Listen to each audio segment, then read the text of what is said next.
Yang jelas kalau kita lihat hadis tu, Fatimah ni luar biasa. Pengabdiannya dengan suami, dengan ayahnya. Diberi pembantu, tak mau. Karena Nabi bilang, ya Fatimah, kalau kau urus suami, anak kau, tu pahala kau dapat semua. Kan Nabi kan punya tawanan, perang, jadi khadam, jadi hamba sahaya. Ditawarkanlah. Ali bin Abi Thalib bilang, kau capek, hari-hari ngurus anak, ngurus aku. Tuh kau punya ayah, ada khadam tu, ada hamba sahaya. Mintalah satu untuk bantu di rumah. Tak dikasih sama Nabi. Nabi kasih amalan. Kau mula kasih amalan. Baca sebelum tidur subhanallah 33 kali kata Nabi. Alhamdulillah 33 kali. Allahu Akbar 34. Pas 100 tu dah. Ini lain amalan zikir lain ni. Kok zikir tu 100-nya la ilaha illallah wahdahu la syarikalah. Ini dah 100-nya Allahu Akbarnya 34. Diamalkanlah oleh Fatimah. Dah tak ada lagi ngeluh, dah capek. Semuanya dikerjakannya. Kenapa?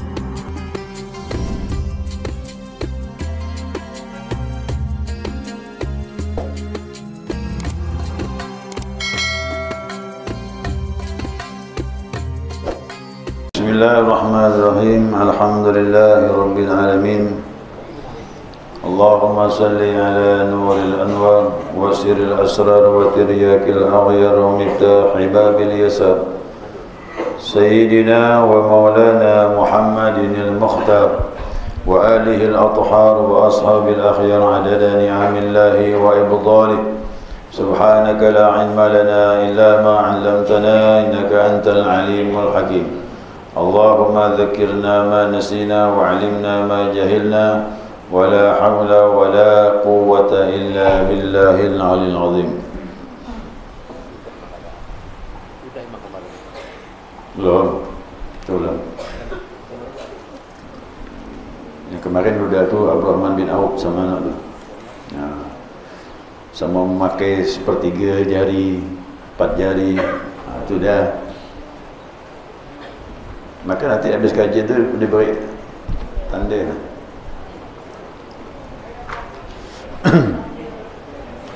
Qala musannif rahimallahu ta'ala wa nafa'ana bi ulumihi fid dharain amin.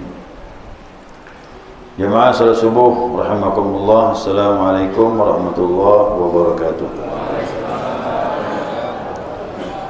Alhamdulillah, senantiasa kita mengaturkan pujian dan syukur kita kepada Allah atas limpahan rahmah hidayahnya. Subuh ini kita dapat melanjutkan kajian kita, mudzakarah kita, panduan kitab Bulughul Maram. Menyambung mengenai pakaian. Hadis berikutnya an Ali radhiyallahu anhu qala. Dari Ali sini Ali bin Abi Thalib, ya, menantu Nabi, sepupu Nabi, jadi keluarga dekat dengan Nabi ini. Qala, ia berkata, kasan Nabi sallallahu alaihi wasallam hullatan sira'a fa kharajtu fiha. Nabi sallallahu alaihi wasallam memberikan hullatan itu pakaian, sira' itu dari sutra. Fa kharajtu fiha, maka aku keluar dengan memakainya. Ya, dia keluar dengan barang tersebut berarti dipakai. Faraitul ghadaba fi wajhihi, maka aku lihat dari wajah Nabi nampak seperti marah. Ya, Nabi marah betul dengan Ali itulah, menantu. Fasyaqaqtuha bainan nisa'i, maka kemudian aku bagi-bagikan, dipotong-potong, ya, untuk perempuan-perempuan dari keluargaku. Ya, muttafaqun alaih. Ini hadis daripada Imam Bukhari dan Muslim. Tapi lafaznya nanti ada dari Imam Muslim, ada tambahan. Khusus Imam Muslim ada tambahan. Nah, kita lihat di sini dulu ya. Nabi SAW memberi hullatan. Hullatan ini pakaian yang terdiri dari dua. Ya, izarahu waridaun. Ya, izaraun waridaun. Jadi ada sarung, ada imamahnya. Apa kan imamah? Apa, selendang.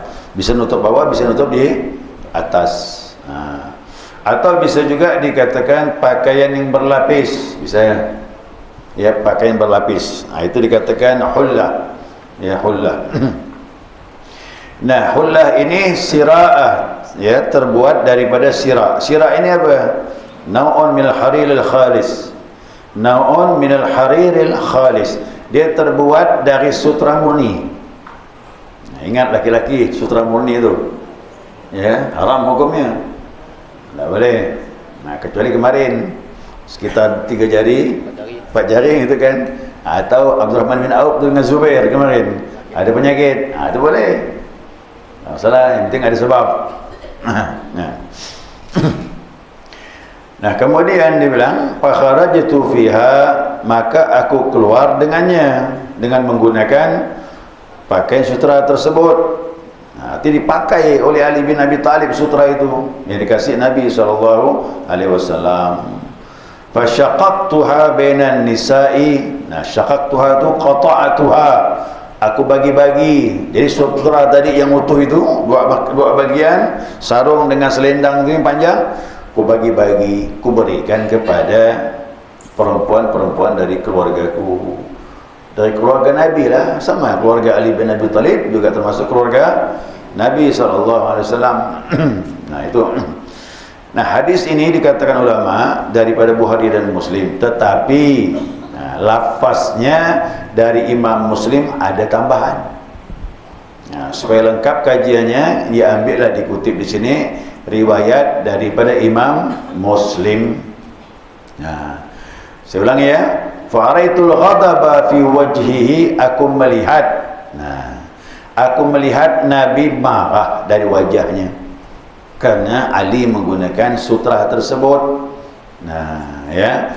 Riwayat Imam Muslim, inni lam abhasha ilaika litalbasaha, sesungguhnya aku memberikan kepada engkau, kata Nabi, bukan untuk kau pakai. Nah, itu rinciannya itu. Ya, aku berikan kepada engkau bukan untuk dipakai.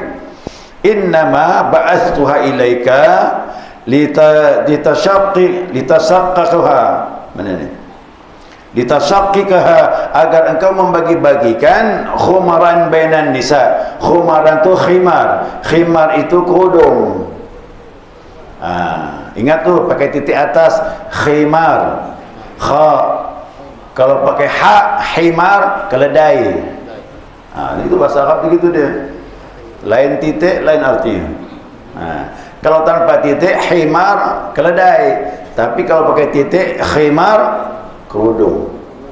Nah, jadi maksud Nabi kata, aku beri kepada engkau, kau bagi-bagikan, berikan kepada perempuan-perempuan kita ini untuk sebagai kerudung. Walidha syaqqaqtuha khumran bainal fawatim. Maka dari itu dia bilang, aku bagi-bagi ini, kata Nabi bilang, agar fawatim. Al-fawatim ini jamak dari Fatimah. Jadi banyak Fatimah tu. Keluarga Nabi ini paling banyak nama Fatimah. Ya. Makanya orang dulu kalau ada bayi meninggal dalam perut, kasih nama Fatimah je lah. Yang gitu. Kalau lelaki, beri nama Muhammad. Jadi kalau bapa ibu pergi haji atau umrah, manggil penjual tu. Kadang kita kan sibuk menghadap orang, panggil nama dia, kita perlu tak tahu namanya, panggil Muhammad ya. Noleh dia tu. Ya Muhammad, ya noleh dia. Pokoknya kau tak tahu namanya, panggil Muhammad boleh.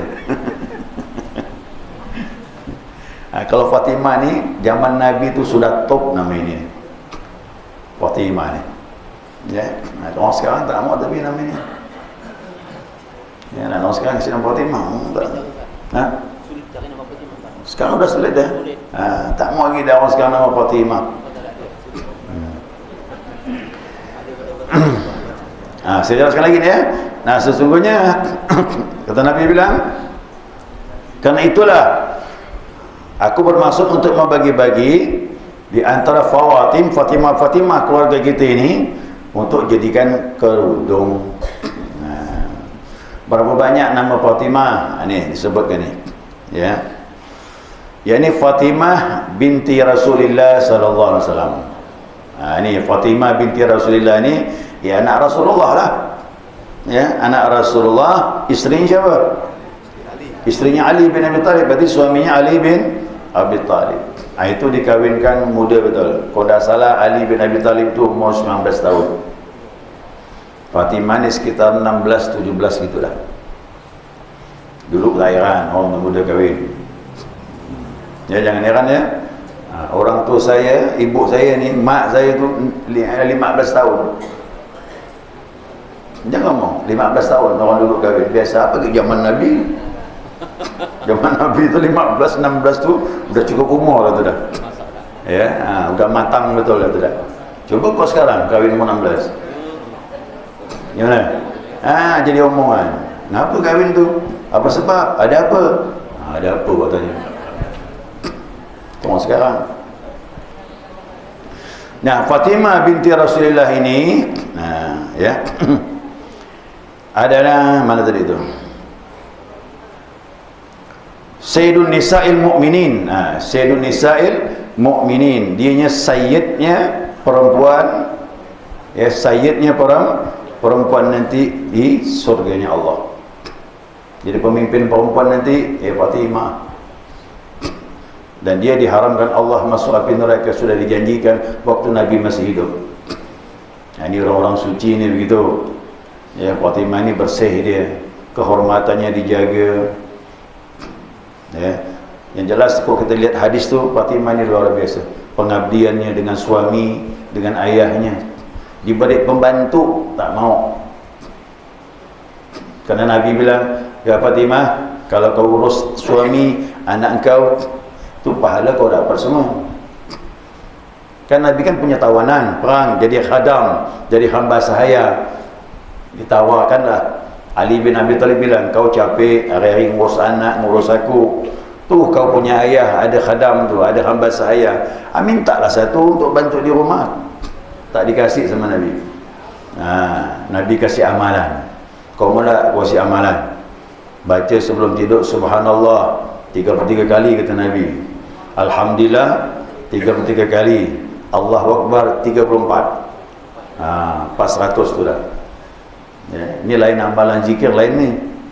Kok zikir tu 100-nya la ilaha illallah la syarikalah. Ini dah 100-nya Allahu Akbarnya 34. Diamalkanlah oleh Fatimah. Dah tak ada lagi ngeluh, dah capek. Semuanya dikerjakannya. Kenapa? Apa hubungannya? Orang banyak berzikir tu hati tenang. Hati tenang tu bisa ngurus rumah, relax. Tapi kok hati risau, jangankan nyiapkan masak nasi pun tak kuasa dia. Kok hati risau. Tapi kok hati ni lapang, semua dikerjakannya. Kata Nabi, lebih baik kau mengambil pahala semuanya. Dikerjakan semuanya. Itu Masya Allah. Hidup susah tak pernah ngeluh. Fatimah tu hidup susah tak pernah ngeluh. Masa-masa awal hidup, anak masih kecil-kecil, selimut. Ni selimut ni, begitu ditarik ke atas kaki nampak, turun ke bawah badan kedinginan. Jadi berdua suami isteri satu selimut tak cukup badan. Madinah bapak ibu, cubalah kau musim dingin pergi Madinah, mimisan kita ni lah, keluar darah dari hidung. Pakai jaket tembus pak. Saya pernah 2011 umrah tu, musim dingin, ya Allah, masuk ke tulang ni. Kalau panas sekali. Ini Masya Allah orang haji ni panas ni pak. Menurut informasi 51 derajat. Kalau 51 derajat dah. Dari hotel menuju ke masjid tu pak, wajah ni sok macam terbakar itu. Gitu. Kena matahari dari hotel menuju ke masjid, macam terbakar wajah. Kena dingin sekali. Bagaimana orang dulu tu? Selimut tak cukup dipakai. Musim dingin pula. Itu namanya orang-orang tangguh semua. Jadi keluarga Nabi ni orang-orang yang tangguh, siap menghadapi kehidupan apapun yang terjadi.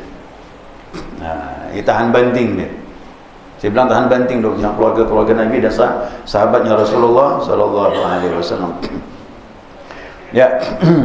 Hadis dari Fatimah ni tak banyak, cuma 18 hadis yang dimeriwayatkan dari Nabi SAW. Nah, dan itu diambil oleh anaknya. Aisyah juga mengambil hadis daripada Fatimah. Kemudian juga Anas bin Malik mengambil beberapa hadis dari Fatimah yang mereka tak dengar dari Nabi tapi diambil dari Fatimah. Dan Fatimah ini kata ulama meninggalnya tahun 11 Hijriyah. 11 Hijriyah. Nabi meninggal berapa? 10 Hijriyah. Bukan setahun jaraknya, cuma 8 bulan. Jarak wafat Nabi dengan Fatimah cuma 8 bulan. Makanya Nabi waktu dia ada di pahaknya Aisyah tu, nah, hari detik-detik Nabi akan kembali kepada Allah, dipandangnya Fatimah pakai isyarat begini, datang Fatimah, dibisikkan. Setelah dibisikkannya, menangis Fatimah. Aisyah ya sungguh dekat tak kedengaran apa dibisikkan Nabi. Tak tahu Aisyah. Nah, nengok lagi Nabi, nengok Fatimah nangis, panggil lagi yang kedua kali, dibisikkan lagi. Bisikan yang kedua, senyum Fatimah. Tadi nangis, yang kedua senyum. Itu dirahasiakan. Sampai Nabi udah ditanam, wafat Nabi, Aisyah masih ingat apa dibisikkan Nabi dengan anaknya. Masih penasaran. Pas waktu tertentu tak ada kegiatan, dipanggilnya Fatimah. Aku lihat dulu Nabi bisik dengan kau. Pertama Nabi bisik, kau nangis. Dipanggil Nabi yang kedua, dibisikkan, kau senyum. Kata Fatimah bilang, waktu Nabi bisikkan aku, Nabi akan kembali kepada Allah. Tugas sudah selesai. Ini detik-detik aku akan kembali kepada Allah. Situlah aku nangis. Bagaimana tak nangis? Pisah dengan ayah. Ya kan? Nah, begitu bisikan yang kedua, aku senyum. Kenapa? Nabi bilang, dari keluarga aku yang menyusul aku, engkau lah. Maka jarak cuma 8 bulan. Betul kata Nabi tu. Begitu dia, kata Aisyah bilang, 8 bulan Nabi wafat, tak lama Fatimah yang menyusul. Ya, Fatimah yang menyusul. Dan Fatimah ini pandangan Nabi lain. Banyak-banyak anak Nabi, kalau Fatimah datang dari luar, masuk ke rumah Nabi, Nabi berdiri nyambut. Fatimah ini. Tapi yang lain dah. Yang lain masih biasa saja. Tapi kalau Fatimah ni hormat betul Nabi. Mungkin kesucian dia, kemuliaan dia itu luar biasa. Ya, Fatimah yang kedua. Ini masuk Fatimah yang kedua ni. Fatimah yang kedua, Fatimah binti Asad bin Hashim bin Abdul Manaf Al-Quraisy Al-Hashimi. Masih karib kerabat Nabi ni. Jadi Fatimah binti Asad ini bibiknya Nabi. Ya, dia anak daripada Asad. Asad daripada anak Hashim. Hashim ini dia bersaudara dengan Abdul Muttalib. Jadi itu sepupu daripada ayah Nabi, bibiknya Fatimah binti Asad ini. Nah, Fatimah binti Asad ini isteri dari Abu Talib, ibunya Ali bin Abi Talib. Jadi Fatimah binti Asad ini, yang sahabat itu bertanya dengan Nabi waktu meninggalnya Fatimah binti Asad ini. Ya. Kerana Nabi langsung turun mengantar mayat ke dalam kubur. Disambut Nabi yang turun ke lubang. Macam mana? Yang lain Nabi tak pernah buat macam itu. Tapi Fatimah binti Asad, Nabi turun dalam lubang ni, nyambut mayat ni. Nah, itulah kata sahabat bilang, ya, kata Nabi sahabat bilang, ma ra'ainaka sana'at bi ahadin bima sana'ta bi hadhihi.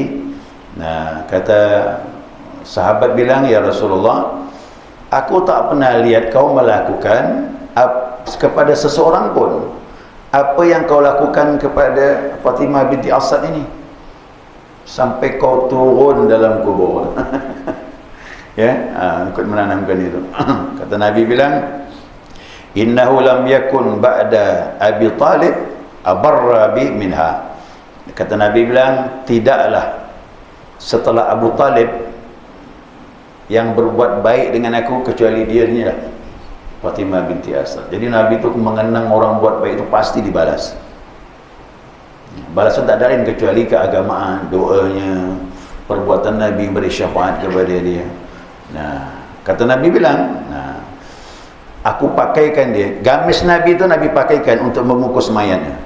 Aku pakaikan dia supaya nanti dia memakai pakaian dari surganya Allah. Bayangkan tu berkah pakaian Nabi, bungkus mayat dia, nanti dia dipakaikan pakaian dari surganya Allah SWT. Ya, dan aku turun ke bawah, menanam mayatnya, turun ke lahat. Aku berharap agar dia dimudahkan, dilepaskan daripada azab kubur. Berarti Nabi itu punya syafaat perbuatan Nabi itu. Ya. Makanya apa dilakukan Nabi itu semuanya pasti tidak sia-sia. Ya, kerana dia orang yang sangat dicintai oleh Allah Subhanahu wa taala. Atau Fatimah yang kedua. Ini keluarga Nabi semua ni, bibinya anak nama Fatimah. Masuk Fatimah yang ketiga, Fatimah binti Hamzah bin Abdul Muttalib. Berarti Fatimah binti Hamzah ni sepupu Nabi, anaknya Hamzah. Hamzah tu yang meninggal dada dibelah tu, yang dimakan hati itu oleh Hindun tu. Tapi jangan takut buat nama anak Hindun. Nama tu tak salah, orang yang salah. Tapi Hindun ni akhirnya masuk Islam, ikut suaminya Abu Sufyan. Nah, ya, dia bertaubat sama Allah, kembali kepada Islam Hindun tu. Keterangan terakhir supaya lebih jelas. Makanya tolong, makanya orang menunjuk saya amplop sini kan, nama Fatihah ni. Ada duit dalam ni, untuk siapa ni? Untuk saya ke? Untuk orang lain, untuk infak, untuk masjid. Harus jelas tu, Pak ya. Jangan salah tu. Tulis bawah untuk Ustaz Awab. Baju tu saya. Kalau tak ada saya tanya gitu, siapa ni? Harus jelas tu. Walaupun penjelasannya terakhir, tidak masalah. Udah saya masukkan kocek saya dah ni, Pak Ustaz. Bukan untuk Pak Ustaz, untuk masjid. Apa keluarkan lagi? Nah, apa-apa. Biar jelas ni, Pak. Kita tak boleh ngambil sesuatu yang bukan hak kita. Orang mengeluarkan tu innamal amalu, ada niatnya. Itu dia. Ini Ali bin Abi Thalib salah kaprah dia. Dia salah paham pemberian Nabi. Disangka tu dia enggak. Ini untuk isteri-istrimu, untuk keluarga kita yang bernama Fatih. Ayat gitu di penjelasan. Nah, dia Islam tu luar biasa sekali ya. Jadi dia ambil apa yang terjadi itu, dia ambil pelajaran oleh para sahabat. Ya, demikian wallahu a'lam. Selesai dah. Ya. Segera cukup jemaah. Jika ada pertanyaan silakan.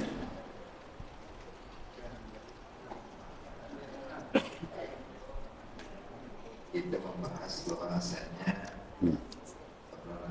itu dan mulai boleh dengan istri suka karena berada penyakit. Ya. Artinya saya mengambil barangkali di barangkali itu bahwa kalau sakitnya ada hukum darurat. Ya. Nah, kebetulan saya ini sakit masuk rumah sakit minum obat kan Ustaz. Nah, dan obat ini saya tidak tahu persis apakah obat ini halal atau tidak halal, karena memang tidak dapat penjelasan yang rinci tentang halal obat. Nah, kira-kira mohon penjelasan besar lah bagaimana status obat ini. Seperti kalau saya pakai insulin, misalkan kalau manis, ada yang mengatakan insulin itu ada dari babi, macam-macam lah. Tapi saya coba mencari informasi apa sebetulnya insulin ini. Insulin ini diperlukan tubuh, tapi ada pula yang memang bukan dari babi, yang dibuat dari semacam jamu itu saja. Tapi bisa berfungsi untuk memberikan diabetes. Mohon penjelasan. Terima kasih. Assalamualaikum warahmatullahi wabarakatuh. Waalaikumsalam warahmatullahi wabarakatuh. Kita fikih ini hal yang pasti. Yang ragu-ragu belum dipastikan tidak masalah. Ya, dulu saya masih ingat waktu pergi haji itu, kan banyak informasi itu Pak. Yang disuntik itu kan bahan dari babi gitu. Maka kita pun kacau juga. Ada satu jamaah sampai tak berangkat haji itu gara-gara suntik tuh. Tak berangkat dia. Ada orang masih kenal saya juga. Tak berangkat dia. Karena dia terima informasi dibilang suntikan itu bahannya dari babi, unsur yang haram. Nah, saya sih bilang selama tidak ada kejelasan yang pasti, ya kita ikutlah. Masa gara-gara suntik kita tak bakal haji? Oh gila, 34 juta waktu itu. Oh, tak bakal haji gara-gara suntik itu. Saya tanya lagi informasi. Tapi informasi itu saya dapatkan setelah kembali dari haji. Nah, saya punya kawan di kesehatan. Saya bilang, betul ke nih? Enggak Pak Ustaz, ini kita bahas dulu. Tak mungkin pemerintah Departemen Agama kan ikut langsung nih masalah ini. Dan MUI juga ikut terjun di sini masalah ini. Jadi ini bukan barang yang haram. Enggak mungkin jamaah haji diberikan dari musuh barang yang haram. Tenanglah saya. Ya kan? Itu pun informasi saya dapat setelah kembali. Karena sesuatu yang tak jelas, tidak jatuh hukum. Ya, tak jatuh hukum. Nah, kita juga obat-obatan. Selama belum ada kejelasan apakah ini haram atau tidak, masih boleh pakai. Ya. Tapi kalau sudah pasti ini barang yang haram, ya wajib kita hindari. Kecuali darurat. Macam sutera tadi ini. Haram laki-laki makanya. Tapi kalau darurat, boleh. Obat-obat yang lain juga begitu. Sesuatu yang haram. Haram asalnya. Tapi kalau ada alasan darurat, boleh. Kita di hutan ya boleh makan babi, kok tak ada binatang yang lain? Yang itu. Apakah lagi obat-obat tuh? Jadi lihat kondisinya. Kalau darurat, yang haram jadi halal. Atau tidak darurat, tapi tak jelas nih Pak Ustaz, haram tak halal, tak jatuh hukum. Fikih ini sesuatu yang pasti. Itu fikih. Yang tak pasti tak jatuh hukum dia. Nah, kalau seandainya masih ragu, kembali kepada kita. Itu terserah kita. Oh Pak Ustaz, saya ragu nih, saya tak mau, terserahlah. Itu namanya kehati-hatian. Nah, ada sebuah hadis memang yang mengatakan begini, da'ma yuribuka ila ma la yuribuk. Tinggalkan yang meragukan, ambil yang tidak. Itu lebih kehati-hatian, silakan, tidak masalah. Ada ikhtiar obat yang lain, ini kita ragukan, ya pakai yang lain. Itu lebih aman. Nah, gitu hukum seperti itu. Mungkin yang lain, silakan satu lagi. Bisa tua Fatimah. Mungkin kurang lebih, tak apa nih gak saya pastikan tuh. Ya kan? Ini mak tiri dengan anak nih kan? Iya, umur sama. Makanya Fatimah dengan Aisyah tuh sebaya. Sebaya dia. Karena Aisyah tuh dikawini Nabi umur 9 tahun, kumpul dengan Nabi itu umur 12. Nah, begitu katanya. Nah, kemudian Fatimah beranjaklah. Semakin besar kan. Nah, dia pun Fatimah kawin dengan Ali itu di Madinah. Bukan di Mekah, masih kecil betul dia. Nah, jadi sebaya kurang lebih Fatimah dengan Aisyah. Aisyah itu jadi janda tuh belum umur 20, 19 tahun. Mudah jadi janda. Tapi tak boleh disebut janda. Disebut Ummul Mukminin. Ibunya orang mukmin. Istri Nabi tak bisa dianggap janda. Karena setelah Nabi meninggal, istri Nabi diharamkan kawin dengan orang lain. Itu menjaga marwah kehormatan Nabi. Jadi istri Nabi itu semuanya Ummul Mukminin. Tak boleh sebut janda. Siti Aisyah dengan Nabi tak dapat anak. Tak dapat anak. Dengan Aisyah tak dapat anak. Dengan yang lain pun tak ada anak. Nabi dapat anak itu cuma 2. Khadijah dengan Maria Al-Qibti. Yang lain tidak dapat anak. Maka saya katakan kawinnya Nabi itu banyak faktor. Kesukuan, janda diselamatkan, banyak faktornya. Orang Arab ni kok masalah kesukuan tu kuat lah. Jadi kalau ada istri Nabi dari suku tertentu, suku lain iri. Dia kepingin juga jadi kerabat Nabi. Nah, itu banyak faktornya kenapa Nabi poligami. Jadi Nabi poligami itu setelah meninggal Khadijah. Waktu ada Khadijah cuma satu saja istri Nabi. Itu umurnya Nabi 51 tahun. Meninggallah Khadijah. Berarti 25 tahun kurang lebih hidup dengan Khadijah. Tidak ada poligami. Meninggallah Khadijah, barulah kawin dengan Suwaibah. Suhaibah dulu, barulah Aisyah. Aisyah baru yang lainnya. Maimunah yang terakhir dinikahi oleh Rasulullah SAW. Nah, jadi sebenarnya jangan lihat Aisyahnya, lihat Suhaibahnya dulu. Suhaibah ini janda, suaminya meninggal peperangan, anaknya banyak, diambil Nabi jadi istri. Umurnya hampir 70. Ini orang nak kahwin dan tengok Aisyah, pandanglah. Suhaibah pandanglah. Kalau nak kahwin cari yang macam Suhaibah tu. Umur 70, anak banyak. Jadi Nabi itu bukan hawa nafsu kahwin tu. Betul-betul menyelamatkan. Anak Suhaibah tu 11. Ya kan? Memang masih ada yang dewasa, tapi yang anak-anak pun masih banyak. Itu semua diperhatikan. Makanya Nabi itu berat peran dia.